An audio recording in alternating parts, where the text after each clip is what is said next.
She said, "My therapist says you're the source of my anxiety." I nodded and said, "I see." Then I packed my bags and left a note. "Problem solved. You're welcome." The panicked texts I got 24 hours later told a different story. I, 31 male, guess I should have seen this coming. Looking back, there were signs everywhere, but sometimes you're too close to see the pattern until someone draws you a map. Veronica and I had been together for 4 years, living together for 2. She started therapy about 8 months ago after a rough patch at her job. Her boss was legitimately terrible, and I encouraged her to talk to someone. Thought it would help her process the work stress and maybe develop some coping strategies. At first, therapy seemed great. She'd come home from sessions energized, talking about boundaries and self-care. I was genuinely happy for her. But around month 3, things shifted. Every session became about me somehow. "Dr. Whitlock says you exhibit controlling behavior because you asked about my spending. My therapist thinks it's concerning that you want to know where I'm going when I leave the house. We explored how your need for a clean kitchen is actually about power dynamics." I started feeling like I was living with a psychology textbook that had developed sentience and decided I was the case study. Every normal relationship thing became pathological. Asking if she wanted takeout for dinner? Controlling. Mentioning the dishes had been in the sink for 3 days? Power dynamics. Being concerned when she didn't come home until 4 a.m. without a text? Toxic masculinity. I tried talking to her about it, suggested couples therapy so I could understand better. She shot that down immediately. "Dr. Whitlock says that's what controlling partners always suggest, to manipulate the narrative." The real kicker was that I started walking on eggshells in my own home. I'd think 3 times before asking anything, stopped mentioning household stuff altogether, just quietly did all the cleaning myself.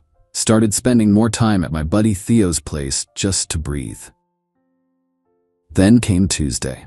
I'd worked a long shift. I managed logistics for a medical supply company, came home to find Veronica on the couch with her therapy journal and what I can only describe as a prepared speech face.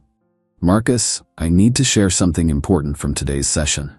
I sat down, genuinely curious what insight Dr. Whitlock had provided this week. "We've been doing deep work on my anxiety, and we've identified the source." She paused for drama. "It's you. Dr. Whitlock says you're the primary source of my anxiety, and I need to consider what that means for my healing journey." I sat there for maybe 30 seconds, just processing. 4 years. 4 years of supporting her through career changes, family drama, her mother's passive-aggressive nonsense. 4 years of being told I was doing everything wrong while footing 70% of our bills because her passion career in holistic wellness coaching barely covered her car payment. "I see," I said. She looked surprised. Think she expected protests, maybe begging. Instead, I stood up, went to our bedroom, and started packing. "What are you doing?" She followed me, therapy journal still clutched like a shield. "Solving your problem," I said, folding shirts into my duffel. "If I'm the source of your anxiety, the solution seems pretty straightforward." "That's not. Dr. Whitlock says we need to work through this together. You can't just leave." "Actually, I can, and I am."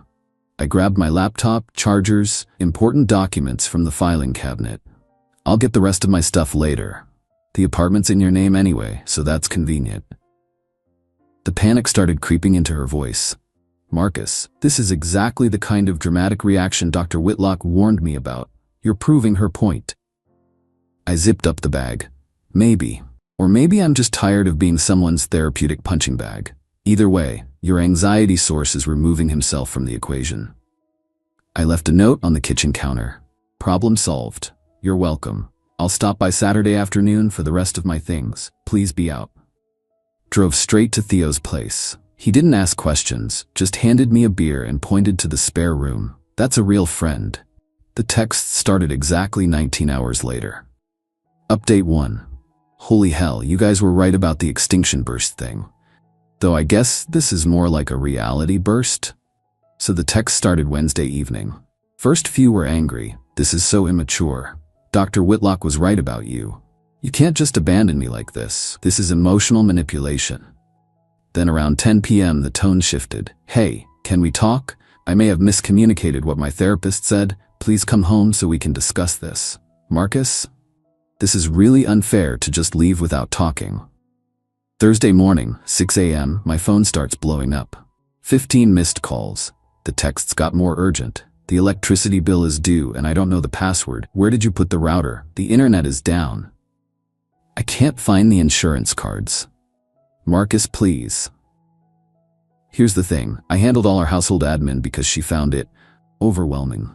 Passwords, bills, insurance, everything. I tried to show her multiple times, even made a spreadsheet, but she'd wave it off. You're so much better at that stuff. Then came the kicker text around noon Thursday. How am I supposed to afford this place on my own? Rent is due next week. I almost responded to that one. Almost. But then I remembered 3 months ago when I suggested we get a cheaper place since I was carrying most of the financial load. Her response? Dr. Whitlock says financial anxiety is often about control issues. Maybe you should explore why you're threatened by our lifestyle. Our lifestyle. That I was paying for. The next series of texts was about her car. My check engine light is on. The registration sticker expired. Why didn't you renew it? I don't know where to get an oil change. Lady, you're 29 years old. Figure it out. Then the social media posts started.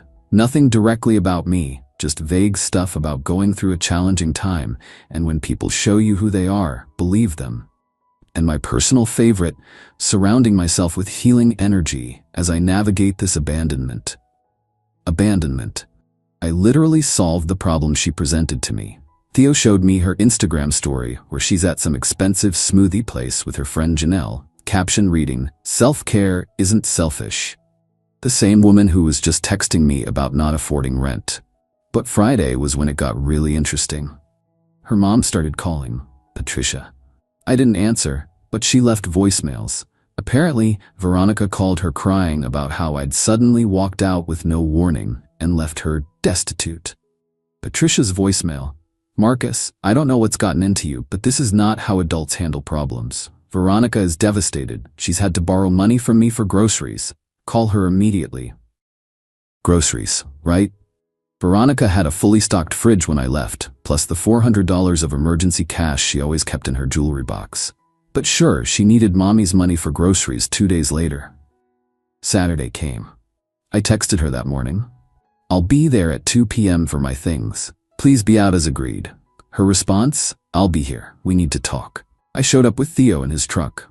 Veronica was there, full makeup, wearing the dress I'd told her looked nice on our anniversary. She'd lit candles. Candles. Marcus, please, let's just talk about this. I think there's been a huge misunderstanding. No misunderstanding, I said, starting to pack my books. You were clear. I'm the source of your anxiety. I'm removing myself. This is what you wanted. That's not what I meant, Dr. Whitlock says. I don't care what Dr. Whitlock says anymore, Ronnie.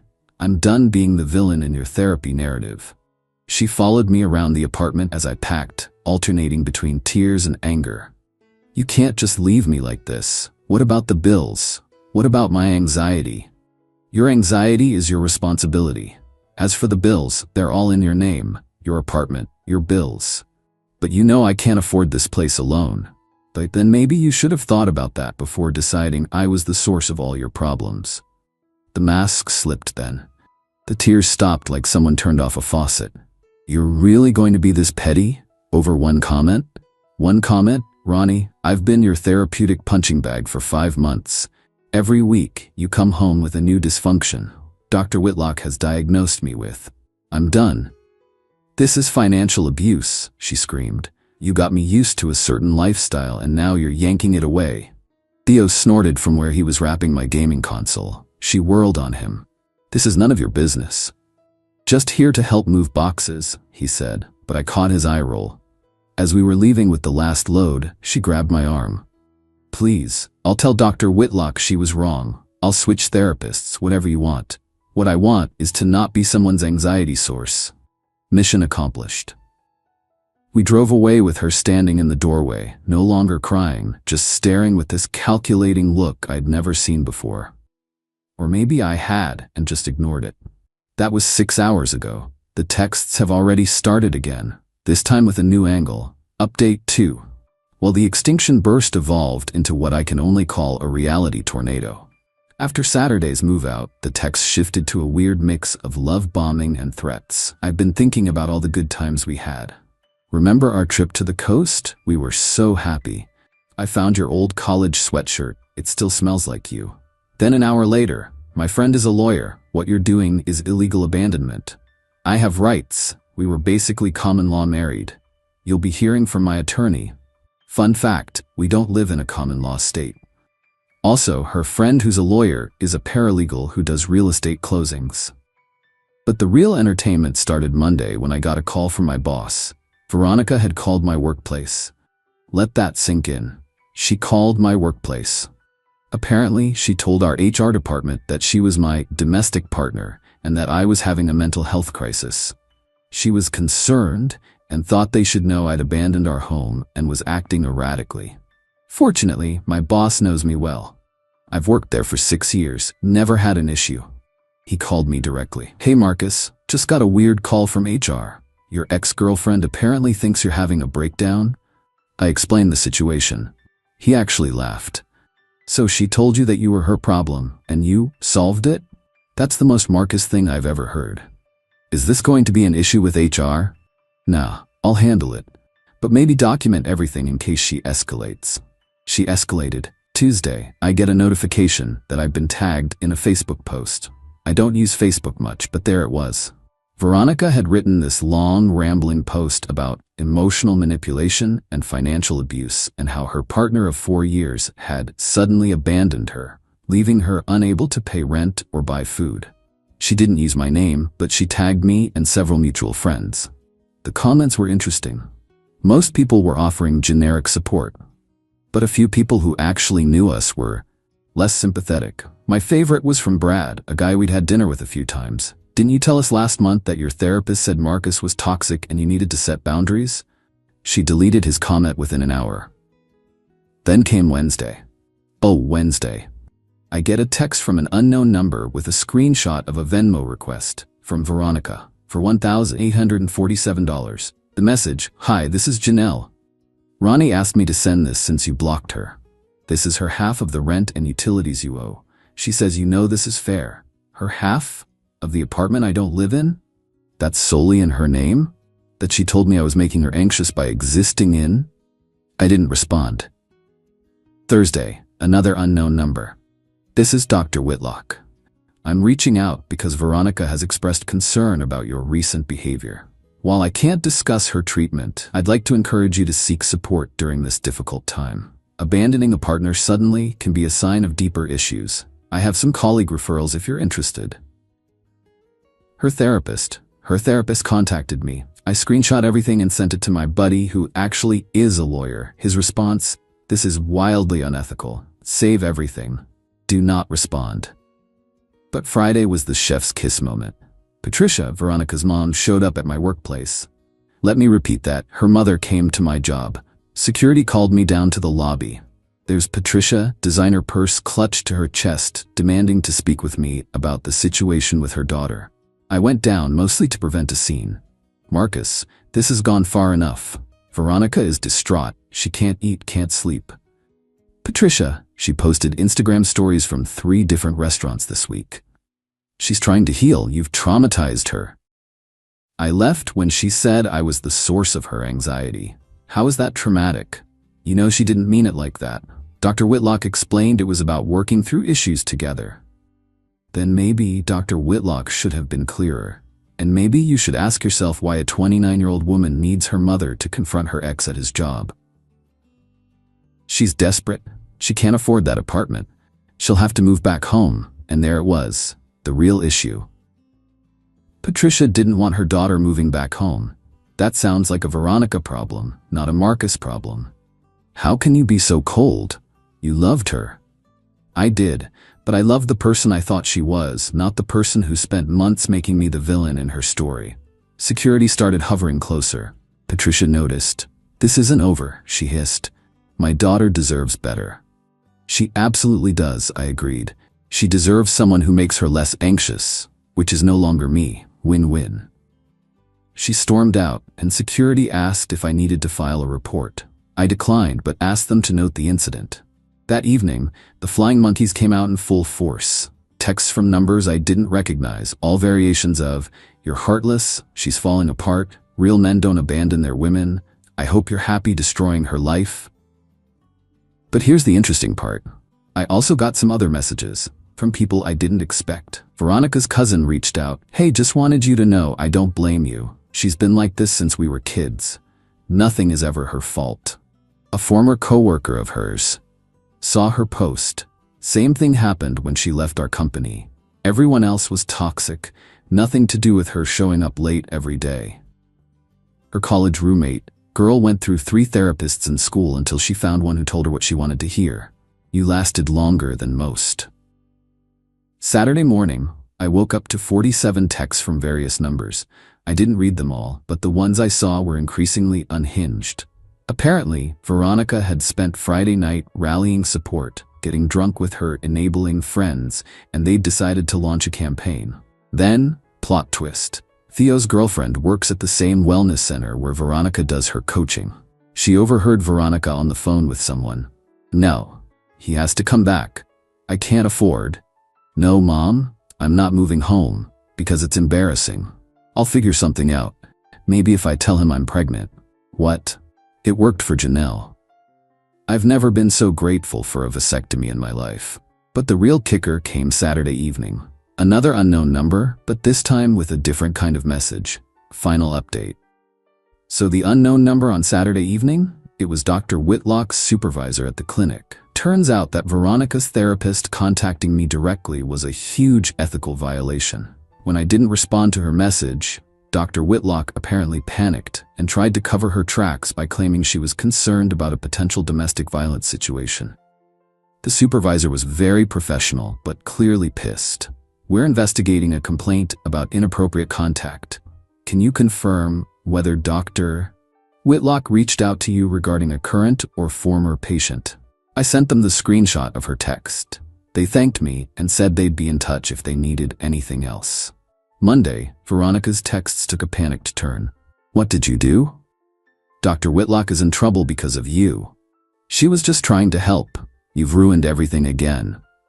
Ah, yes. Me screenshotting an unethical text is definitely the problem here, not the therapist who sent it. Then came the email from Patricia. Subject line, "Financial arrangement proposal."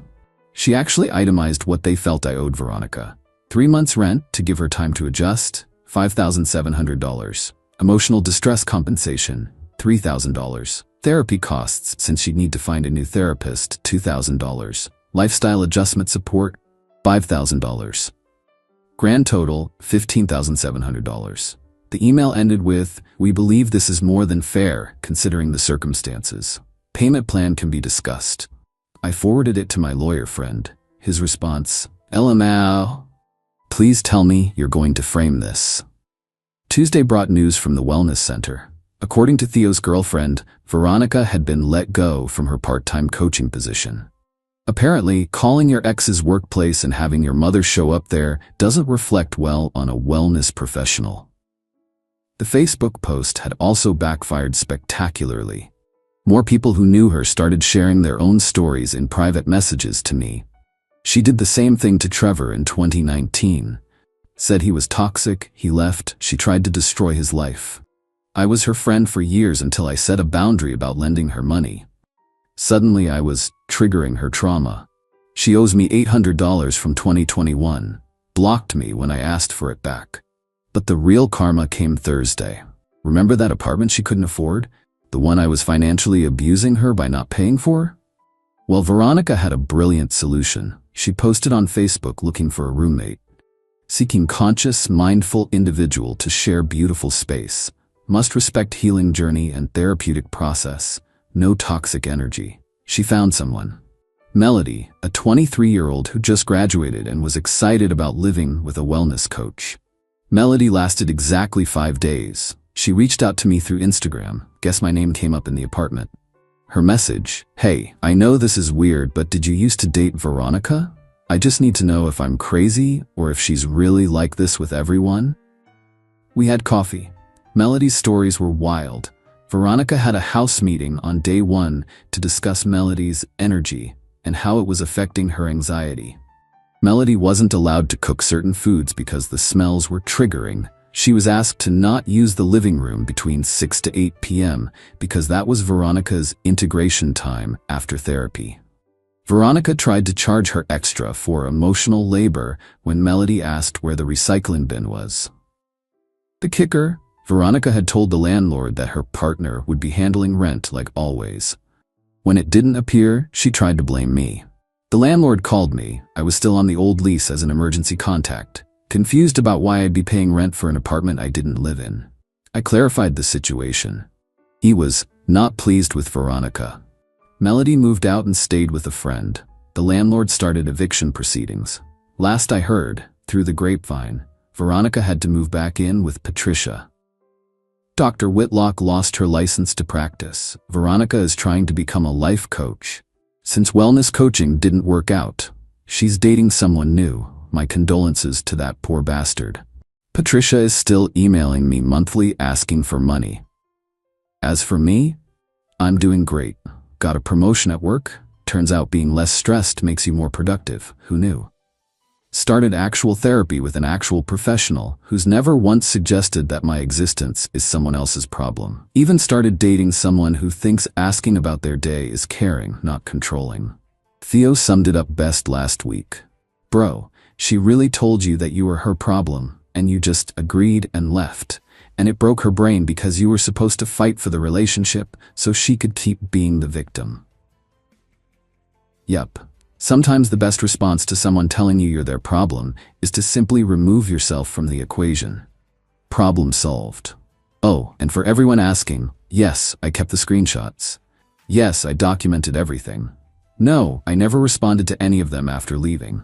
And yes, I'm grateful every day that when someone told me I was their source of anxiety, I took them at their word and left. Best decision I ever made. Final update. Veronica tried to contact me last week through LinkedIn of all places, said she's been doing deep work and realizes she projected her issues onto me. She'd like to meet to apologize properly and discuss potential reconciliation. I didn't respond, but I did notice she's still living with her mom according to her updated location. Guess some anxiety sources are better left in the past. She texted, "Don't come home. I'm having the locks changed. This is my house now." I wrote, "Okay." Then I had the sheriff escort her out with an eviction notice since my name was the only one on the lease. Her belongings in garbage bags on the sidewalk made the 6 o'clock news. Original post I, 31 male. Got the text at 2:14 p.m. on a Thursday while I was at work. My girlfriend Natalie, 29 of 4 years, decided to drop this bomb via WhatsApp. "Don't come home tonight, or ever. I'm having the locks changed right now. This is my house now. I've put up with your mediocrity long enough. Time for you to find somewhere else to live. Your stuff will be outside." I stared at my phone for maybe 10 seconds, then typed back one word. "Okay." 3 dots appeared. Disappeared. Appeared again. Then nothing. Here's the thing Natalie didn't seem to remember, or maybe never bothered to check. The rental agreement for our townhouse? Only my name on it. I'd been renting it for 2 years before she moved in. She'd never been added to the lease because she didn't want the responsibility and preferred keeping things flexible. Her words, not mine. I'd been covering the full $2,200 rent every month. She contributed to groceries and utilities when she remembered. But legally, she was just my guest who'd overstayed her welcome. Instead of panicking or arguing, I made 3 phone calls. First, to my landlord Gary, explained the situation. He was amused. "She knows she's not on the lease, right?" he asked. "Apparently not. Want me to meet you there with the property management company's lawyer?" That would be perfect. Second call was to the local sheriff's department. Explained I was the sole leaseholder and my live-in girlfriend was attempting an illegal eviction. They said they'd send someone over. Third call was to my buddy Derek, who had a pickup truck and 0 Thursday afternoon plans. "Need help moving?" he asked after I explained. "Not moving, evicting." "Holy shit, I'll bring Carlos in the cooler." By 3:30 p.m., I was standing outside my own home with quite the crew. Gary brought the property lawyer Janet. 2 sheriff's deputies were there. Derek showed up with Carlos and, true to his word, a cooler of beer for after, obviously. Natalie had indeed changed the locks. could see the new shiny deadbolt from the street. My stuff, clothes, gaming console, guitar was thrown haphazardly on the lawn. Some of it in garbage bags, some just there. The female deputy knocked. "Sheriff's Department, please open the door." Natalie opened it wearing what I can only describe as her boss bitch outfit. Blazer, heels, full makeup. She dressed up for her big power move. "Officers, perfect timing. This man," she pointed at me, "is trespassing on my property." The deputy looked at Janet, who stepped forward with the lease agreement. "Ma'am, are you Natalie Morrison?" "Yes." "And are you aware that this property is leased solely to," she checked the paper, "Mr. Daniel Reeves?" Natalie's face didn't change. "We've been living here together for 2 years. That makes it mine too. Common law." Janet actually snorted. "That's not how common law marriage works in this state.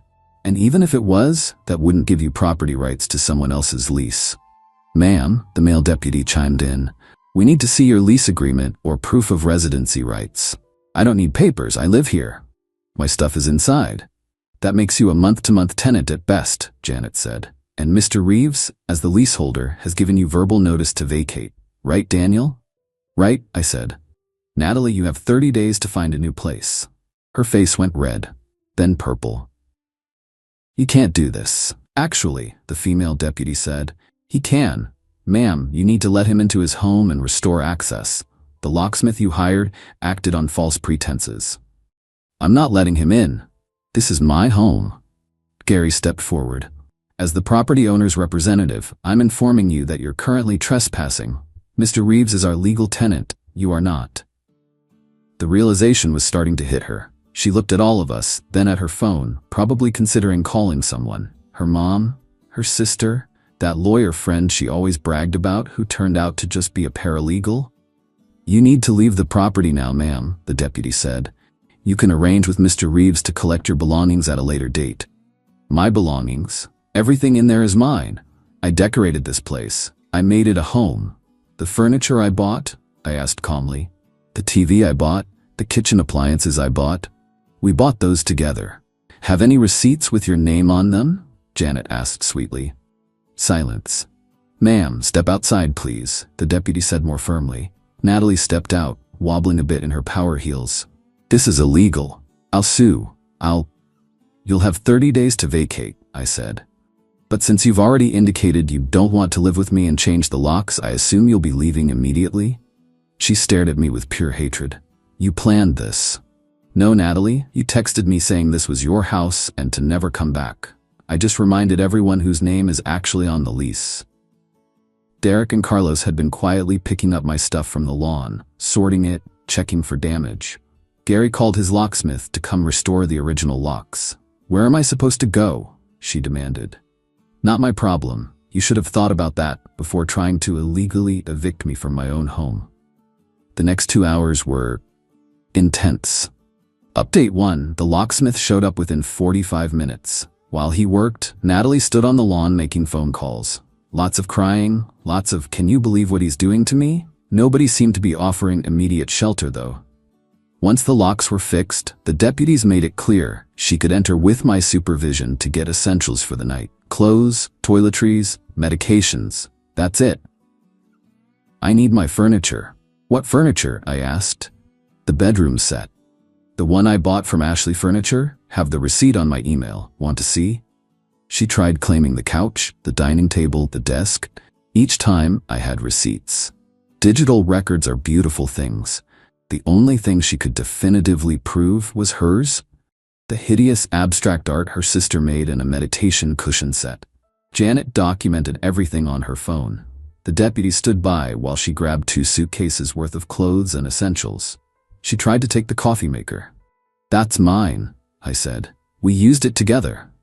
I bought it before you moved in. Have the Amazon order from 2019. She slammed it back on the counter so hard I thought it would break. By 6 p.m., she was standing on the sidewalk with her suitcases while a local news van pulled up. Apparently, someone, probably a neighbor, had called in about the dramatic illegal eviction happening on our street. They'd gotten it backward, though. The reporter approached Natalie first, probably because she looked the most distressed. Mascara running, hair no longer perfect, yelling into her phone. Ma'am, can you tell us what's happening here? Natalie saw an opportunity. This man, pointing at me, is throwing me out of my home. After 4 years together, with no warning, I came home from work and changed the locks for safety because he's been unstable, and now he's having me removed. The reporter's eyes lit up. Drama sells, but Janet stepped forward. Hi, I'm Janet Wilmington, property management attorney. Would you like to see the lease agreement showing this gentleman as the sole tenant? And the text message where this woman told him not to come home because she was claiming the house? I pulled out my phone, showing the screenshot. The reporter's expression shifted. Ma'am, did you send this text? Natalie grabbed her suitcases. This is harassment. You're all going to hear from my lawyer. She stormed off down the street, pulling her luggage behind her, one wheel squeaking dramatically. The news crew got some footage but seemed to realize the story wasn't what they'd thought. Derek, Carlos and I had a beer on my porch, while Gary finished up some paperwork. You know she's not done, right? Carlos said. Oh, I know. That night the text started. From her number, her sister's number, her mom's number, random numbers I didn't recognize. You're heartless. How can you do this to someone you loved? She gave you the best years of her life. You're going to regret this. Real men don't act this petty. I screenshot everything and didn't respond to any of it. Friday morning I woke up to 62 missed calls. She'd been calling all night, alternating between her phone and what I assume were friends' phones. The voicemails ranged from sobbing apologies to violent threats to weird attempts at seduction. Baby, I'm sorry. I was just frustrated. Let's talk about this. You worthless piece of shit. I hope you die alone. Remember that thing I do that you like? You'll never have that again. Please, Daniel, don't do this. We can work it out.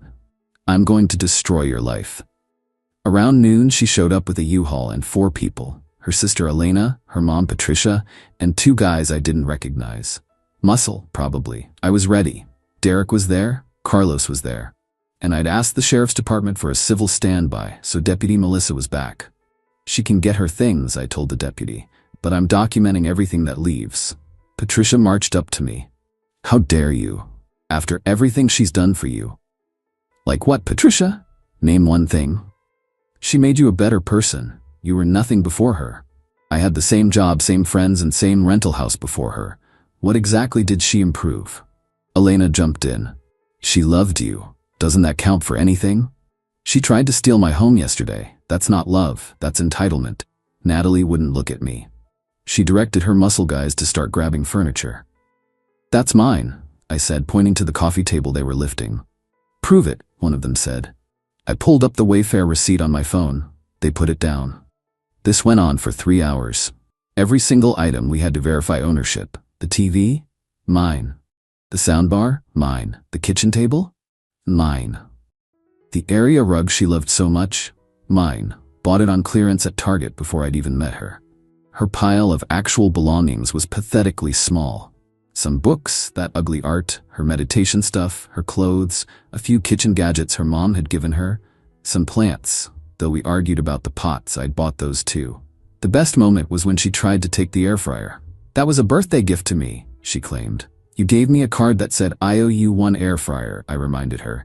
Then I bought it myself a week later when you forgot. Patricia gasped. That's a lie. I went to my room, dug through my desk, and came back with the actual IOU card. Held it up. Elena had the decency to look embarrassed. By 4 p.m., they'd loaded up the U-Haul with her actual stuff. Maybe $500 worth of possessions from a 4-year relationship. This is theft, Patricia announced. You're stealing from my daughter. Your daughter attempted to steal my entire home, I replied. I'm being more than generous, letting her take anything without a receipt. Natalie finally spoke. You're going to regret this, Daniel. I know things about you, embarrassing things. Like what? That I play Dungeons and Dragons? That I cried during Endgame? That I have a birthmark on my... Okay, Deputy Melissa interrupted. I think we're done here. They drove off with the U-Haul. I thought that would be the end of it. I was wrong. Update 2 Saturday morning, I woke up to find my social media blowing up. Natalie had gone nuclear. She'd posted this long, dramatic statement on Facebook, Instagram, and Twitter about how her narcissistic ex had made her homeless. How I'd financially abused her for years by making her dependent on me, then threw her out without warning. The creative writing was impressive. According to her version, she'd paid half of everything, literally never happened. I'd isolated her from friends and family. She saw them twice a week. I'd been emotionally abusive and controlling. I hadn't even complained when she went on that girls' trip to Vegas with her ex-boyfriend in the group. She tried to leave safely by changing the locks, and I'd retaliated. Some people bought it. Her echo chamber of friends shared it with angry emojis and "men are trash" comments. But then something beautiful happened. Derek commented, "Weird how you could afford that $2,000 handbag last month if you were so financially abused." My ex-roommate from before Natalie, Tom, chimed in. "Daniel, controlling? Dude let you redecorate his entire house and never said a word even though you turned his man cave into a yoga studio." Then, the killing blow. Natalie's former best friend Ashley, they'd fallen out over some MLM drama, posted, "Girl, you literally bragged to me about how you were living rent-free and saving up money. I have the texts." Ashley posted the screenshots. Natalie saying things like, "Why would I pay rent when he doesn't ask? And I'm basically getting paid to be his girlfriend." And my personal favorite, "Once I have enough saved, I'm gonna upgrade to someone with a real house, not a rental." The narrative collapsed within hours. Natalie deleted everything, but the internet never forgets. Screenshots were everywhere. Sunday was quiet, too quiet. I should have known she was planning something. Monday morning, I went to get in my car for work. All 4 tires were slashed, deep, angry gashes. My neighbor's Ring camera caught a figure in a hoodie at 3 a.m. but couldn't make out the face. I filed a police report. Cost me $600 for new tires.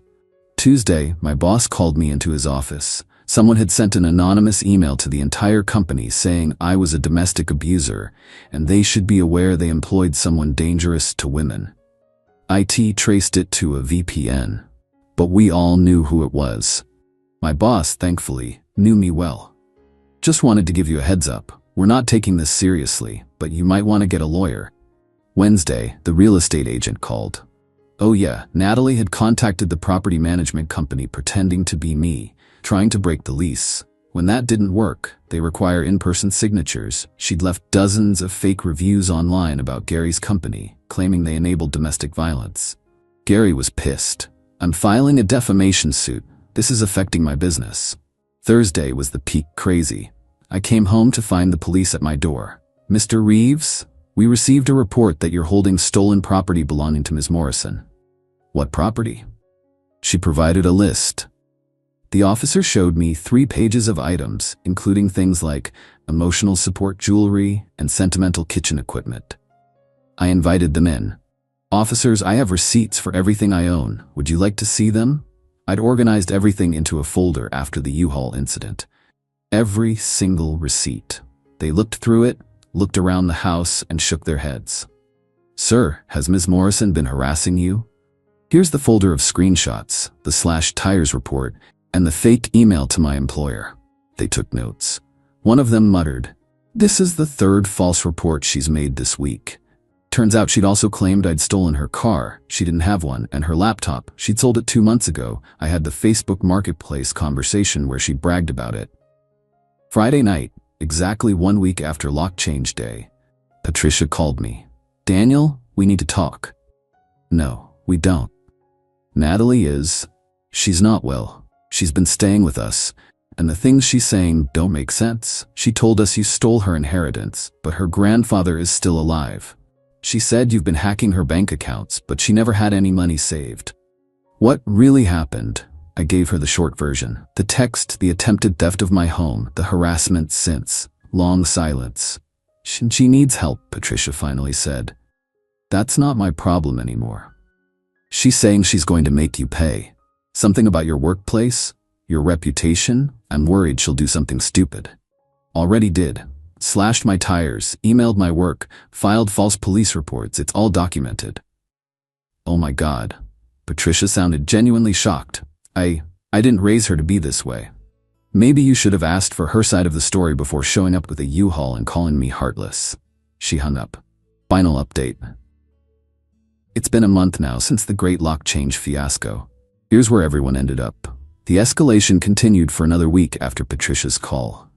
Natalie created fake dating profiles with my photos and explicit content. She signed me up for hundreds of spam sites. She called my credit card company pretending to be me. They flagged it as fraud immediately. Security questions exist for a reason. The breaking point came when she showed up at my workplace, full breakdown in the lobby, screaming about how I'd ruined her life, stolen her future, destroyed her mental health. Security had to physically remove her. My company filed a restraining order on my behalf. That's when the police finally took action. Between the false reports, the harassment, the vandalism, she finally admitted to the tires when arrested and violating the workplace restraining order. She was looking at actual charges. Patricia and Elena hired her a lawyer.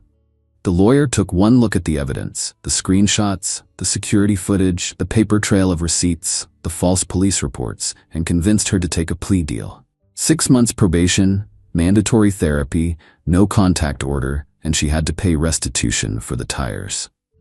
The last I heard, through the gossip network, she's living with her parents, lost her job because she kept missing work for court dates. Her Instagram influencer dreams died when the screenshots of her rent-free brags went viral in our city. Patricia and Elena apparently made her get mental health help. As for me, the house is peaceful. I turned the yoga studio back into a gaming room. Got a new couch, the old one had too many memories. Adopted a cat named Morpheus, who appreciates my emotional stability and consistent feeding schedule. My reputation at work actually improved. Turns out several coworkers had dealt with similar situations. We formed an informal support group that meets for beers on Fridays. Gary gave me a discount on rent for the next 6 months for handling the situation professionally and protecting the property. He also won his defamation suit against Natalie. She has to pay him $5,000 in damages. Derek and Carlos, they've become closer friends through this whole ordeal. We have a running joke where they check any woman I date against a checklist. Does she know your name is on the lease? Can she provide receipts for her belongings? Has she demonstrated basic understanding of tenant law? The truth is, I'm not angry anymore. Just tired, and maybe a little sad. 4 years is a long time to not really know someone. The entitlement she displayed wasn't new, it was always there. I just ignored it because the relationship was comfortable. The texts asking this is my house should have been a wake-up call 2 years ago when she first started saying it, jokingly. The fact she never wanted to be on the lease, but constantly called it our place, should have been a red flag. The way she'd introduce me as my boyfriend who takes care of everything wasn't cute. It was a warning. But hey, at least I got a good story out of it. And all my receipts are now backed up in 3 locations. The news footage never aired, by the way. Apparently, man legally enters own home doesn't have the same ring as whatever they were hoping for. Last week, I got a text from an unknown number. I miss you. Blocked. Morpheus and I are doing just fine. Edit. Since some people asked, yes, this really happened. No, I don't think all women are like this. Natalie was a specific type of person who happened to be female. Plenty of men pull this same entitled crap. Trust your gut, keep your receipts, and know your rights as a tenant. Edit 2. Stop asking for Natalie's social media. Let her rebuild her life. We both need to move on. Edit 3. Morpheus says hi, and yes, he's named after the Matrix character. He chose violence against my toes at 3 a.m. this morning, so the name fits. She texted, "You're obsessed with your dead mom. It's creepy and pathetic." I responded, "I'll reflect on that." Then I donated the inheritance my creepy mom left me to charity for cancer patients. Her screaming when she found out about the $2 million she'd been counting on. Original post: I, 36 male, lost my mom to pancreatic cancer 11 months ago. It was brutal. 6 months from diagnosis to the end. I took FMLA, moved back home to help with her care. Watched this incredible woman who raised me solo after dad bailed when I was 8 just fade away. Mom left me everything. The house, her retirement accounts, life insurance, about $2.3 million total after selling the house. She'd lived frugally her whole life, invested smart, never remarried. Said she wanted to leave me set for life. Been with Veronica, 34, for 3 years. She moved into my condo 8 months ago. Never saw any red flags until mom got sick. Then little comments started. "You're there every weekend. She has nurses, Dennis. When are you coming home? I thought she was just feeling neglected. Tried to include her, invited her to come with me. She came twice, spent both visits on her phone, complained about the depressing atmosphere. After Mom passed, I was a mess. Grief hits weird. Some days I'm fine, others I'm crying over finding her handwriting on a grocery list. Started seeing a therapist. Going through Mom's things slowly, keeping what matters, donating the rest. Last Tuesday, found Mom's recipe box. Started crying looking at her famous lasagna recipe with notes in the margins. Made it for dinner as a way to feel close to her. Veronica came home while I was plating it. Lasagna again? That's the third time this month.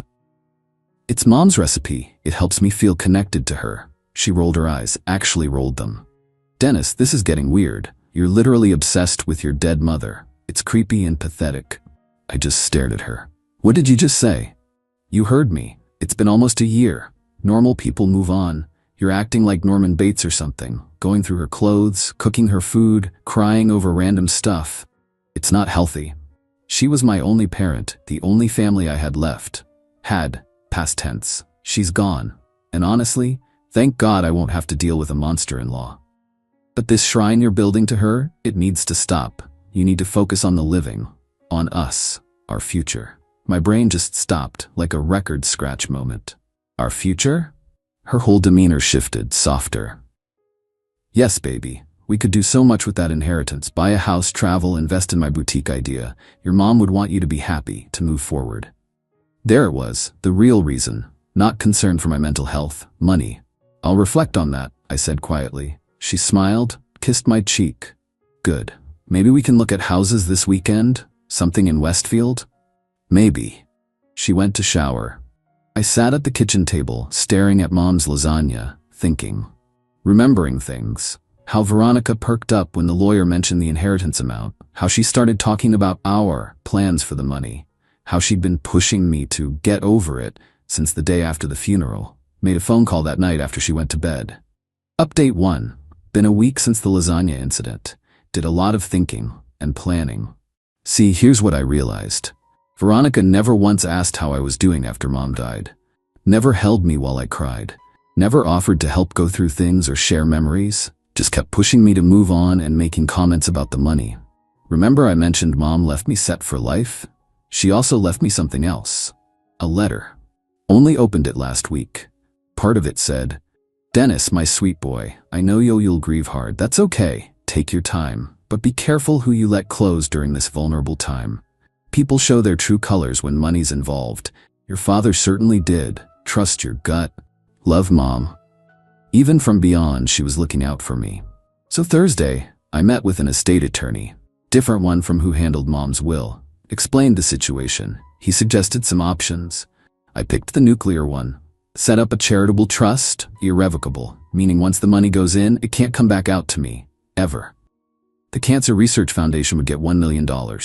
Local hospice that took care of Mom, another $500. Pancreatic Cancer Action Network, $500. The remaining $300 stays in my personal accounts for emergencies and living expenses. Signed the papers Friday morning. Transfer would process Monday. Done deal. No takebacks. Friday evening, Veronica's browsing Zillow on her tablet. Babe, look at this one. 5 bedrooms, pool, perfect for entertaining, only $1.8 million. We could pay cash and still have money left for renovations. That's a nice house, I said. I can call the realtor tomorrow. Oh, and I found the perfect spot for my boutique. The lease is only $4,000 a month. With your mom's money, we could... It's not my mom's money anymore. She looked up. What? I donated it to cancer charities in Mom's memory. The tablet slipped from her hands. You? What? How much? $2 million. I've never seen someone's face go through so many emotions so fast. Confusion, disbelief, rage. You donated $2 million without discussing it with me? It was my inheritance, my decision. I'm your girlfriend. We lived together. That money was our future. No, it was Mom's money. She earned it. She saved it. She left it to me, and I chose to honor her memory by helping other families going through what we went through. She stood up, shaking. How much is left? Enough for me to live modestly. How much? About $300. The sound that came out of her mouth wasn't quite a scream, more like a wounded animal. 300, you threw away $2 million? I donated it to help people dying of cancer, like my creepy mom did. You spiteful bastard, you did this to punish me. No, I did it because it's what felt right. Mom's death shouldn't be my lottery ticket, or yours. She grabbed her phone, called her sister. Melody, he gave it away. The money. He gave it all away. Sobbing now. $2 million to charity. Can he even do that? Is it legal? Spent the next hour listening to her alternate between crying, screaming, and calling me every name in the book. Her sister came over. They huddled in the bedroom, plotting. Heard Melody say something about suing for emotional distress and common law marriage. Sent a text to my lawyer friend. She's threatening legal action. Thoughts? LMAO. Good luck to her. It's your inheritance. You could have set it on fire if you wanted. Common law marriage isn't recognized here. She has zero claim. Update 2, Saturday morning. Woke up to Veronica and Melody standing over me. We need to talk, Melody said in her best lawyer voice. She's a paralegal. About the financial abuse you're perpetrating. I actually laughed. Financial abuse? I donated my inheritance to charity. After 3 years together, shared residence, combined lives, that money was marital property. We're not married. Common law doesn't exist in this state. Try again. Veronica jumped in. I've invested 3 years in this relationship. I moved in with you. I gave up opportunities. What opportunities? I could have been with someone else. Someone who would actually provide for me. There it was. Mask completely off. So you were investing in me, hoping for a payout when Mom died? That's not. I didn't mean. Get out. You can't kick me out. I live here. I have rights. You're not on the lease. You don't pay rent. You're a month-to-month guest at best. Leave voluntarily or I'll start the eviction process. Melody pulled her aside, whispering. Then, fine, but Veronica needs time to find a place. 30 days, 72 hours. That's illegal. So call the cops. Tell them how your sister is mad her boyfriend donated his inheritance to cancer research. They left to make arrangements. I started packing Veronica's things, found something interesting in her closet. A folder labeled D Estate. Inside, screenshots of Zillow listings, boutique locations, vacation destinations, a spreadsheet calculating my net worth, dated 6 months ago, 2 months before Mom died. She'd been planning this. While Mom was dying, while I was falling apart, she was shopping for houses with money that wasn't even mine yet. Took photos of everything. Update 3 Sunday afternoon. The extinction burst, learned that term from the grief counselor, was spectacular. Veronica's mom, Deidre, showed up. Full theatrical mode. How dare you throw my daughter out after everything she's done for you? What exactly has she done for me, Deidre? She loved you. Supported you. She called my dead mother creepy and pathetic, then tried to spend her money. That money was Veronica's future too. You were together 3 years. Dating, not married, no kids, no shared property. She has zero claim. She put her life on hold for you. How? She works part-time at a yoga studio, lives here rent-free. I pay for everything. You manipulative bastard. You probably planned this. Led her on. I pulled out my phone, showed her the folder photos.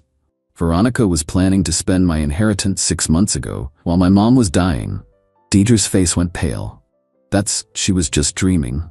Planning your future together. She was shopping for my mom to die. Then came the guilt trips. Veronica posted on social media, devastated. After supporting my boyfriend through his mother's death, staying by his side through his grief, he donated his entire inheritance out of spite and kicked me out.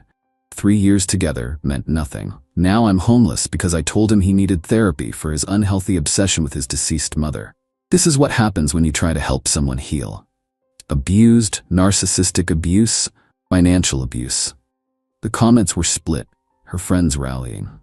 But then my buddy Terrence chimed in. Funny how you were never at the hospital, never at the funeral, but real quick to mention the inheritance amount at the wake. Dennis's mom was insane. That money went exactly where it should.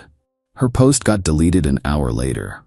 Monday morning, the transfers were complete. Got confirmation emails from each charity. Tax deduction receipts for next year. Mom would have loved that detail. She always maximized her deductions. Veronica showed up with a U-Haul and her brother Keith. Keith tried to mean mug me. You're a real piece of work, man. Doing my sister like this. Your sister plotted to spend my dying mother's money Here's her stuff. Everything was in boxes by the door, labeled, organized, even bubble-wrapped her yoga trophies. As they loaded the truck, Veronica made one last attempt. "Dennis, please, we can work this out. I'll apologize, I was insensitive about your mom, but throwing away $2 million? That's insane." "It's not thrown away. It'll fund research, help families afford hospice care, maybe save lives. But what about your life? Our life? I have a life, a good job, a nice place, money saved, I'll be fine." "What about love? You're throwing that away too." "No, I'm recognizing that what we had wasn't love. Love doesn't call your grief creepy. Love doesn't plan to spend your inheritance while your mom is dying." She started ugly crying. "You'll regret this. You'll be alone. No one will want you without that money. Then I'll know they want me for me, like mom did." Keith honked the horn. She grabbed the last box, stopped at the door. "Your mother was a bitter old woman who raised a pathetic mama's boy. No wonder your dad left." I smiled. Actually smiled. "Thank you." "For what?" "For proving I made the right choice." She slammed the door so hard, the frame shook. Update 4. It's been 3 weeks since Veronica moved out. The fallout has been educational. First, she tried getting her job at the yoga studio to give her more hours. They declined.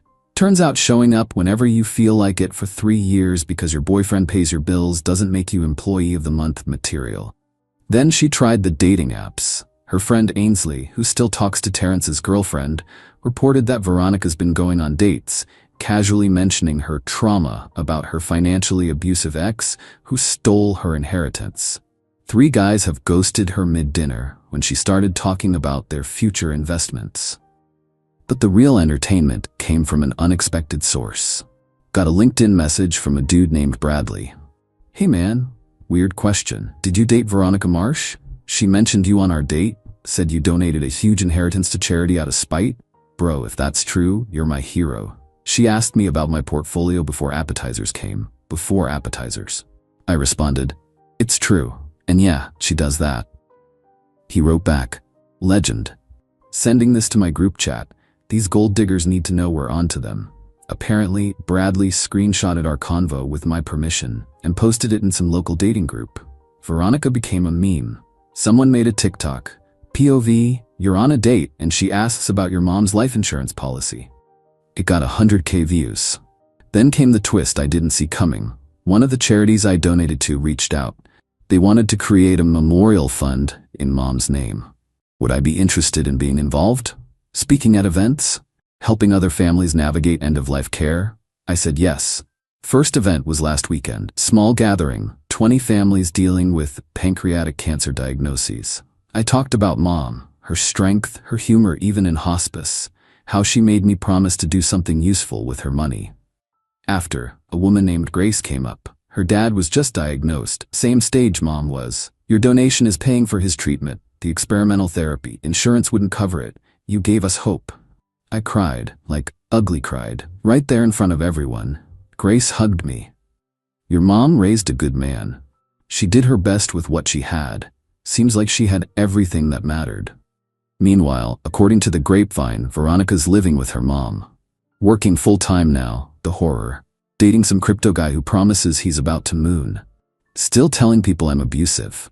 Still posting quotes about narcissistic exes and financial manipulation. But here's the thing. I don't care, like, at all. Because every week I get updates from the charities. Research funded, families helped, equipment purchased for the hospice. Mom's money is doing what she would have wanted, helping people. And me? I'm doing better. Still in therapy. Still cry sometimes when I find mom's handwriting. Made her lasagna last night. But now I also volunteer at the hospice on Saturdays. Started a support group for people who lost parents to cancer. Met some incredible people. Even met someone. Her name's Elena. Her mom died of breast cancer 2 years ago. We met at the support group. She brings her mom's cookies to meetings. I bring mom's lasagna. We talk about our moms without anyone calling it creepy or unhealthy. She doesn't know about the inheritance. Doesn't need to. We're taking it slow, really slow. Because guess what? When you're not trying to gold dig, there's no rush. Final update.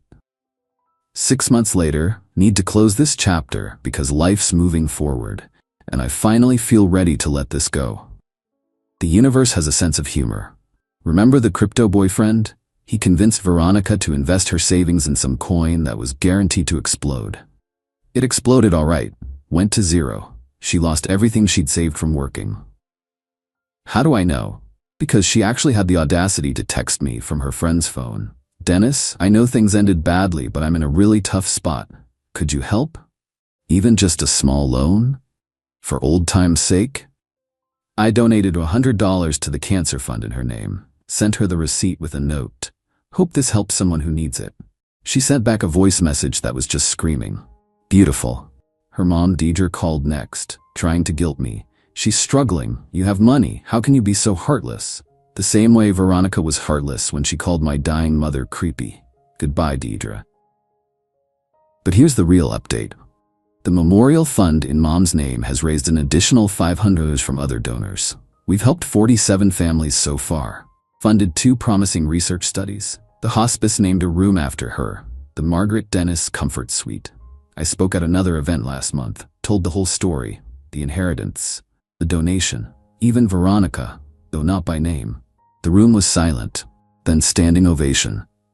Afterward, an older gentleman approached me, handed me his card. He runs a foundation for grief support and end-of-life care. Wants me to join the board.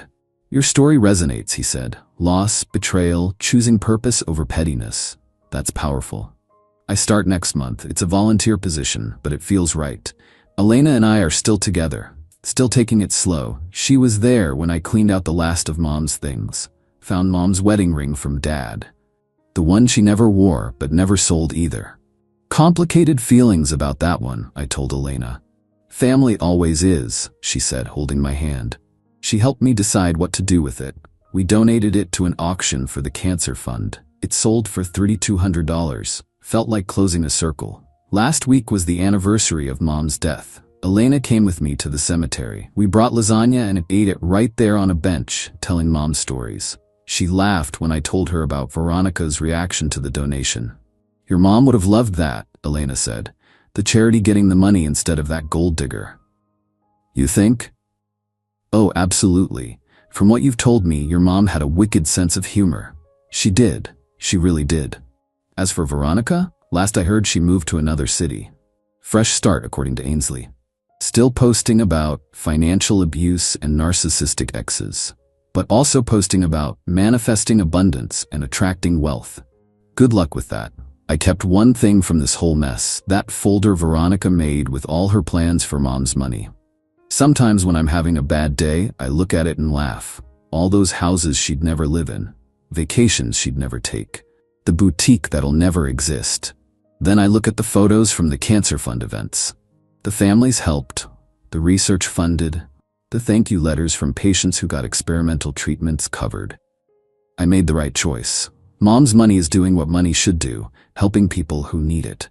Not funding someone's Instagram lifestyle. To anyone reading this going through something similar, trust your gut. When people show you who they are, believe them. And never, ever apologize for grieving someone you love. Your grief isn't creepy. It's not pathetic. It's love with nowhere to go. Find somewhere for it to go that matters. Mom would want that.